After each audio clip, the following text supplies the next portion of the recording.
မေရိကန်တွင်ပြက်ကျသည့်ဂျက်လေယာဉ်တွင်မှလူများကိုလမ်းသွားလမ်းလာများကအသက်လူကယ်ဆယ်ဖြစ်စဉ်အကျဉ်းဇွန်လ16ရက်ညပိုင်းကမက္ကဆီကိုမှပြန်တန်းလာပြီးလူ6ဦးလိုက်ပါလာသည့်ပုဂ္ဂလိကဂျက်လေယာဉ်တစ်စင်းသည်အမေရိကန်တက္ကဆက်ပြည်နယ်လာရီဒိုလေဆိပ်အနီးအဝေးပြေးလမ်းပေါ်တွင်ဆက်ချိုရင်းကပြက်ကျမီးလောင်ခဲ့ပြီးလူ2ဦးသေဆုံးခဲ့သည်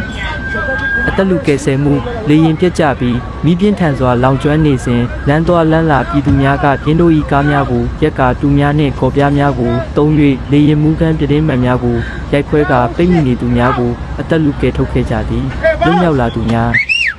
ပြည်သူများ၏ဝိုင်းဝန်းကူညီမှုကြောင့်လေယာဉ်ပေါ်မှဆယ်ကျော်သက်3ဦးနှင့်လေယာဉ်မှုဟုယူဆရသူ2ဦးတို့မိဘေးမှအချိန်မီအသက်ရှင်လွတ်မြောက်လာခဲ့သည်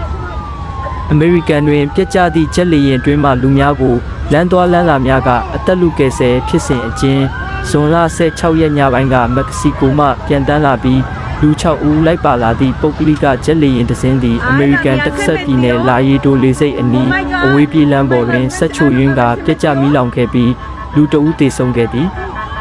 အသက်လူကယ်ဆယ်မှုလေယာဉ်ပြက်ကျပြီးမိပြင်းထန်စွာလောင်ကျွမ်းနေစဉ်လမ်းသွားလမ်းလာပြည်သူများကပြင်းတို့၏ကားများကိုရက်ကာတူများနှင့်ခေါ်ပြားများကိုတုံး၍လေယာဉ်မူခန်းပြတင်းမှန်များကိုရိုက်ခွဲကာပိတ်မိနေသူများကိုအသက်လူကယ်ထုတ်ခဲ့ကြသည်လွတ်မြောက်လာသူများ